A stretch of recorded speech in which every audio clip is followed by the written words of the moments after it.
Google Home, Alexa d'Amazon, Siri, Cortana, les assistants vocaux et les intelligences artificielles sont de plus en plus présents dans notre quotidien et clairement modernisent nos façons de rechercher l'information en ligne. Donc est-ce que la recherche vocale est une révolution pour le SEO ou est-ce qu'au contraire il n'y a pas vraiment besoin d'adapter nos techniques à cette nouvelle tendance? En réalité c'est une fausse question car oui, clairement la recherche vocale impacte notre façon de travailler. Donc installez-vous confortablement, je vais vous expliquer dans cette vidéo comment adapter votre contenu pour justement profiter de cette nouvelle tendance. Je m'appelle Max Pezzetta, je suis un des cofondateurs de l'agence web My Little Big Web et on est spécialisé dans tout ce qui arrive dans le générique.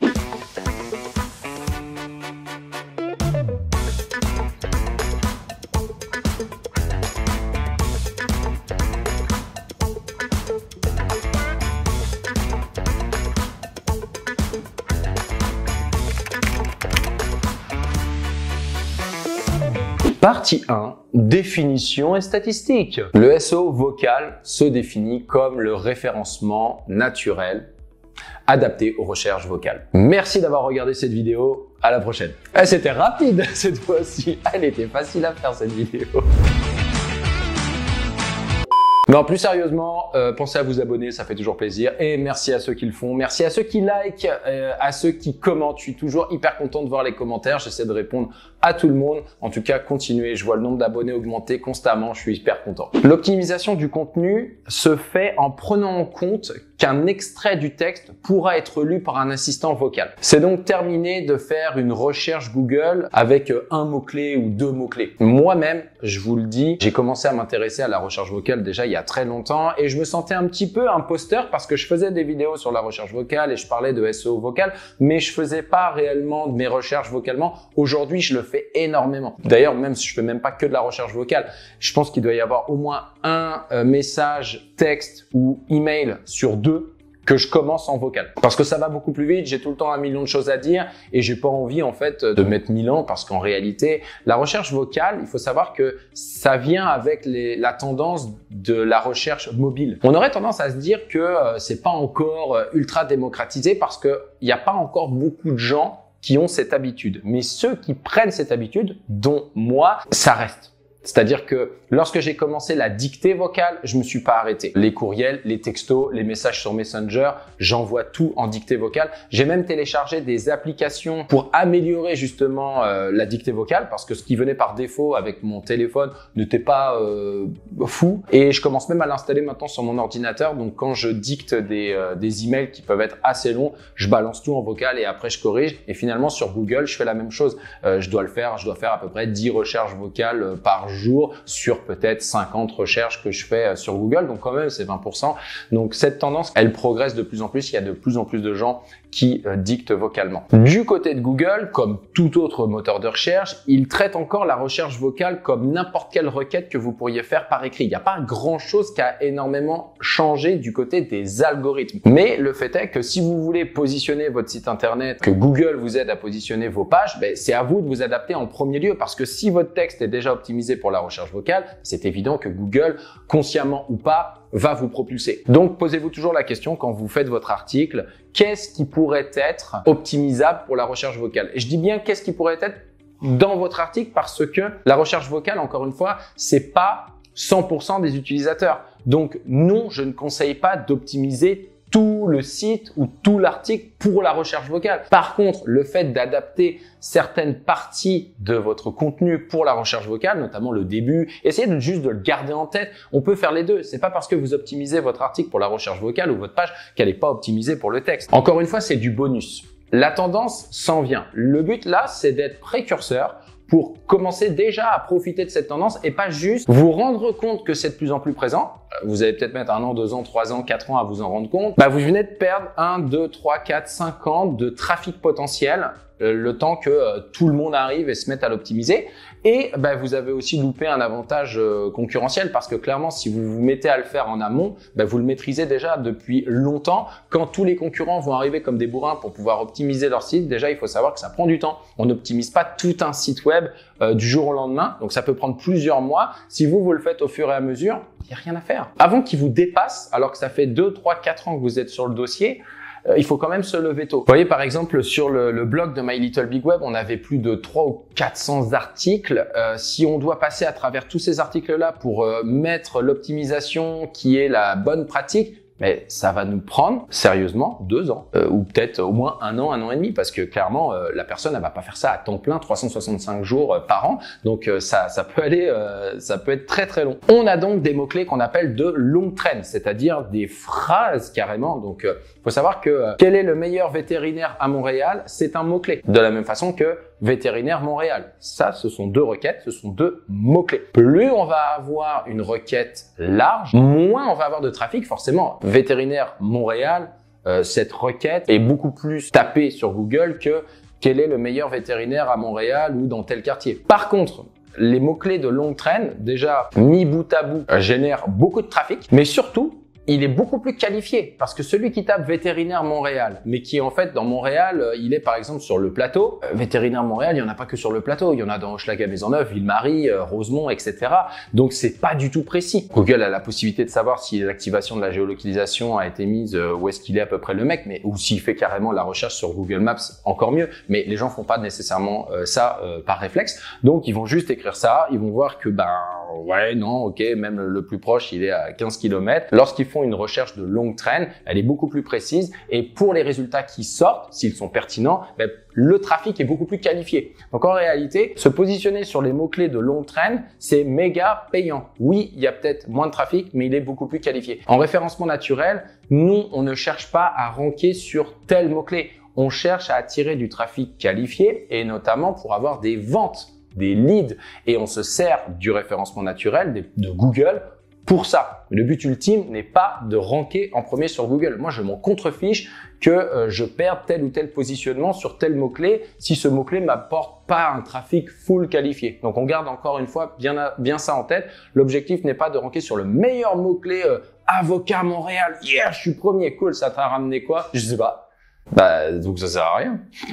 En chiffres, ça donne quoi? En gros, je vous dirais que d'après mes recherches, on a 65% des consommateurs âgés de 25 à 49 ans qui parlent quotidiennement à leur appareil de commande vocale, dont je fais partie. 60% des gens utilisent la recherche vocale en conduisant, dont je fais partie. 51% des consommateurs affirment qu'ils utiliseraient la recherche vocale pour trouver justement une entreprise proche de chez eux. Et c'est logique, on va demander souvent de trouver un resto, de trouver une boutique, de trouver une station essence. Près de 30% des recherches vocales, justement, commencent par des questions réelles. Qui, quel est, où est-ce que je peux trouver telle affaire, etc.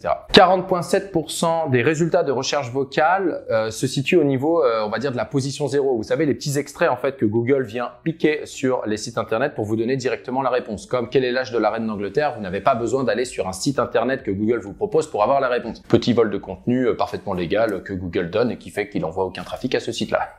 Partie 2, les bonnes pratiques. Premièrement, apporter des réponses courtes, claires et concises dans vos contenus. Comme évoqué précédemment, les recherches vocales sont souvent plus longues et évoquées sous forme de questions. On va donc montrer à Google qu'on a la réponse à cette question longue en lui proposant un article sur mesure. Par exemple, si vous optimisez un contenu sur la requête vol de données, vous devez rédiger un contenu concis par rapport à la question comment réagir à un vol de données. Vous optimisez par exemple un contenu sur la requête hors-jeu football, vous pouvez prévoir une réponse à la question « Qu'est-ce que le hors-jeu en football ?» Ces extraits optimisés sont plutôt cool pour les recherches vocales, mais surtout justement pour les assistants vocaux qui clairement vont chercher ça en priorité pour donner une réponse rapidement à l'utilisateur. Donc là, je vais vous donner un petit exemple tout bête. Si on fait une recherche sur Google, par exemple, quelle est la meilleure façon de nettoyer une tache de vin rouge? Donc là, on est vraiment sur de la requête large. Là, boum, on lit même pas en fait les sites internet en bas, les 2 autres résultats. On a directement la réponse dans Google et ça, clairement, l'assistant vocal se servira de ça en fait pour dicter la réponse. Donc là, on pourrait se poser la question, en tout cas moi je me suis posé la question, mais c'est quoi mon intérêt en fait de faire ça? Pour que Google finalement prenne mon contenu, donc tout mon boulot, le donne aux utilisateurs pour qu'ils n'aient pas besoin d'aller sur mon site. Aucun intérêt, donc c'est clair que je vais pas le faire.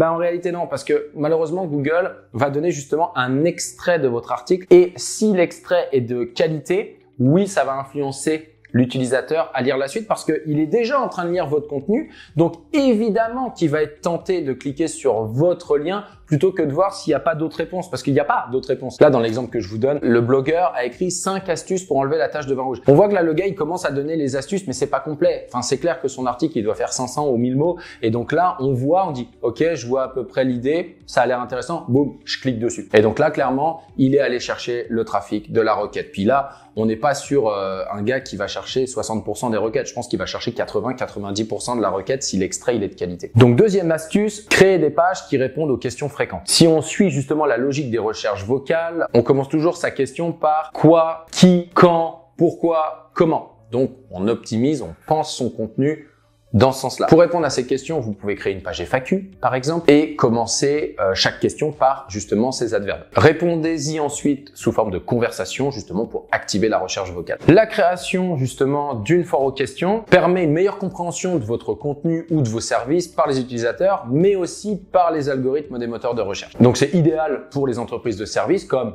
le marketing web ou des produits avec des questions récurrentes justement sur les produits. Par exemple, pourquoi le SEO est important pour son marketing web? Est-ce que le SEO doit se faire sur une base mensuelle ou juste une fois? C'est quoi le SEO? Est-ce que c'est encore utile de faire du SEO aujourd'hui? Troisième astuce, utilisez les données structurées et le maillage interne. Assurez-vous donc que votre site internet est techniquement solide et comprenne les codes, les schémas, les règles imposées par Google. Parce que oui, vous pouvez utiliser un site WordPress que vous avez fait vous-même ou un truc un peu cheap, mais la chose c'est que la manière dont le site est conçu au niveau du code va impacter le référencement naturel. On a à peu près un client sur 2 qui vient nous voir à l'agence pour faire du référencement naturel et qui a fait son site ailleurs par lui-même ou par une agence, et ce site-là n'est pas optimisé au niveau du code. Donc une fois qu'il ramasse son audit, qui concerne aussi les mots-clés, le maillage interne, la réputation, le spam score, etc., on a aussi un audit de programmation. Et souvent, on lui explique, non, là, ça marche pas, t'as pas de H1 ou t'as 2 H1 sur la même page, t'as un H3 alors que tu as pas de H2 avant, ok, t'as du contenu dupliqué, etc. Et souvent, il me dit, mais non, je comprends pas, le site est tout neuf. C'est la manière dont il a été conçu.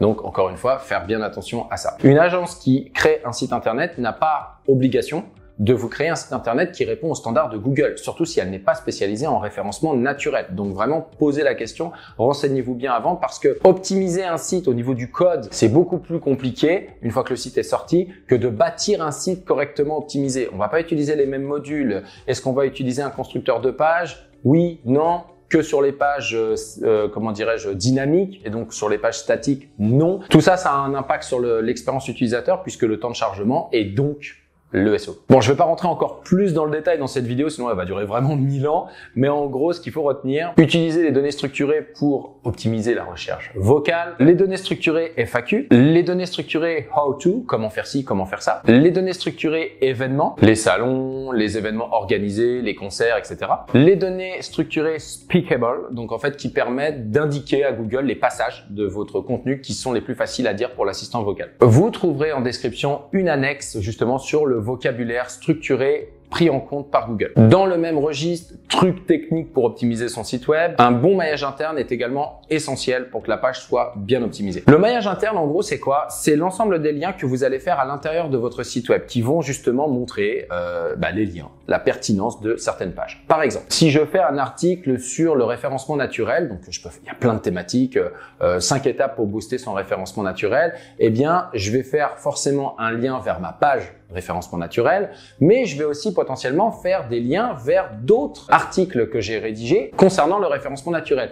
Même si je suis en train de parler de 5 astuces pour optimiser son référencement naturel, je vais par exemple parler de optimiser sa fiche Google Mon Entreprise. Je vais pas rédiger 1000 mots sur cette section, je vais rédiger un paragraphe et je vais mettre, d'ailleurs, on a rédigé un article sur comment optimiser sa fiche Google My Business et je vais faire un lien sur la requête comment optimiser sa fiche Google My Business. Donc là, on est clairement dans une encre optimisée autant vocalement que par écrit. Et sur cette encre, donc la phrase en entier, je vais mettre mon lien qui renvoie vers cet article en question. C'est ça du maillage interne. Ces liens permettent aux lecteurs de comprendre l'ensemble des thématiques que vous ciblez et le lien qu'elles ont justement entre elles. Et ça, Google en raffole parce que l'objectif, dans tous les cas, c'est que vous gardiez l'attention de votre visiteur le plus longtemps possible. Si vous avez un article qui est cool, mais qu'à la fin, il se passe plus rien, il n'y a pas d'incitation à voir d'autres articles ou même à l'intérieur de cet article, vous perdez clairement des opportunités d'augmenter le temps moyen passé par visite, qui est un critère pris en compte par Google. pour juger la pertinence justement de votre contenu, de vos mots-clés, de votre site en général. Quatrième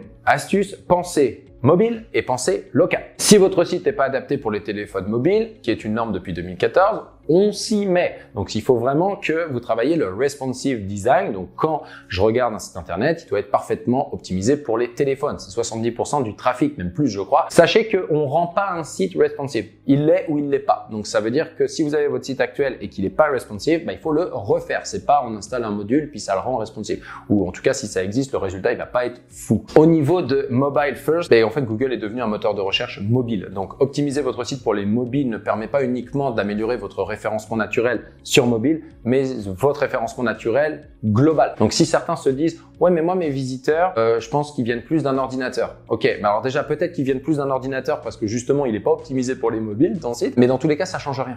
Il faut quand même penser ton site pour les mobiles. Mobile, en passant, c'est pas juste téléphone, c'est aussi les tablettes. Donc évidemment, en plus d'être optimisé pour le mobile en étant responsive, il faut que votre site soit rapide. C'est-à-dire le temps de chargement, c'est devenu un enjeu majeur. Tout ce qui est images trop lourdes, compressez-les. Tout ce qui est addition de modules, de plugins dans votre WordPress, essayez de réduire au maximum le nombre de modules. Et également, votre hébergeur. Prenez pas la version la plus cheap si il y a des prix 3 $ par mois, puis le top, c'est 10 $ par mois. Mais mettez 10 $, c'est bon. Mettez 5 $ là. Soyez pas cheap, là. C'est déjà pas cher. Donc, honnêtement, prenez un bon hébergement. Vous n'avez pas envie d'être sur un serveur mutualisé avec 500 sites internet qui vont potentiellement bouffer de la bande passante pour vous et vous dire « Ah bah je comprends pas, mon site il est lent. » Mais tu payes 2 $ par mois là, je veux dire c'est clair qu'il faut que tu upgrades. Mais pour revenir sur la recherche vocale, dans tous les cas, la recherche vocale ça implique une réponse rapide. Donc le moteur de recherche il n'a pas le temps. Il faut vraiment qu'il aille chercher l'information rapidement sur votre site internet. C'est comme si l'internaute il discutait avec son assistant. Donc il attend pas. Quand je suis en train de parler avec quelqu'un, j'attends pas 3 secondes qu'il me réponde. C'est hyper bizarre. Donc c'est la même chose. Donc, pareil, pour optimiser votre site au niveau local, donc ayez une fiche Google My Business, c'est clair. Vos informations doivent être très claires sur votre site. Où est-ce que vous êtes situé? Quelle est votre zone, on va dire, de ciblage? Soyez référencé dans des articles locaux ou des annuaires locaux, c'est important. Même si vous pouvez vous dire, mais plus personne n'utilise ces annuaires, un, c'est faux, sinon ils disparaîtraient. Et deux, ça vous fait quand même des liens vers votre site. Donc, mine de rien, Google les prend en considération. Donc là, déjà, si vous avez compris et mis en place tout ce que je viens de dire, vous êtes pas mal outillé pour les recherches vocales. Mais maintenant, comment on peut évaluer justement si notre trafic ou quelle partie de notre trafic vient de la recherche vocale? Il n'y a pas vraiment moyen. En fait, il y a pas de réel moyen précis de le savoir, en tout cas pas au moment où je fais cette vidéo. Mais on peut quand même savoir si on obtient beaucoup de trafic qui proviennent de requêtes longues, de longues trends, justement de contenu optimisé pour la recherche vocale, notamment avec les comment faire ci, où trouver ça, etc. Donc oui, on va pas avoir aujourd'hui un indicateur clair, mais si vous constatez que vous avez fait vos optimisations sur ces requêtes-là assez longues et que comme par magie, vous avez plein de trafic maintenant, bon, une petite indication quand même. Donc, si votre SEO est bien optimisé, vous allez apparaître en position 0. Déjà, on sait que les recherches vocales focus à fond là-dessus. Sur Google Analytics, vous avez la possibilité d'identifier les pages qui suscitent le plus d'intérêt et celles qui semblent repousser vos visiteurs. Si vous voyez une augmentation de la conversion, donc les actions que vous attendez que vos visiteurs fassent, comme vous contacter, télécharger un livre blanc, acheter vos produits, après avoir adapté votre site pour le référencement local, là aussi, je pense que vous avez quand même une bonne preuve que ça fonctionne. À l'inverse, si jamais vous voyez une baisse de trafic ou qu'il y a, il y a des positionnements qui ont descendu, bon là vous en avez peut-être fait un petit peu trop. C'est pour ça que j'ai expliqué en début de vidéo, on saupoudre, mais on n'en voit pas encore trop la sauce parce que là, ce que je vous explique, c'est que c'est une tendance actuelle qui est réelle et qui est durable, mais ça reste aujourd'hui une tendance qui doit encore se développer. Donc on mise pas tout sur le référencement vocale. Vous pouvez également analyser les types d'appareils utilisés, puisque comme je l'expliquais, la recherche vocale, c'est principalement sur mobile. Donc, si vous constatez qu'il y a de plus en plus de trafic qui vient du mobile, comme par hasard, c'est que vos actions portent leurs fruits. Google Search Console est un outil gratuit fourni par Google. Il vous permet notamment de voir les requêtes qui ont généré du trafic vers votre site. Vous pouvez donc l'utiliser pour déterminer si vous avez une part importante de votre trafic qui provient de mots-clés de longue traîne. Merci beaucoup d'avoir regardé cette vidéo en entier. N'hésitez pas à me faire part de vos commentaires et surtout de me dire si vous avez vu des résultats, si vous-même vous utilisez la recherche vocale ou si j'ai oublié des points. Parce qu'encore une fois, j'ai aucun problème à ce que mon audience se fasse de la visibilité en commentant mes vidéos, en démontrant son expertise. C'est aussi à ça que ça sert. Vous venez de passer pas mal de temps à regarder mon contenu. N'hésitez pas à commenter.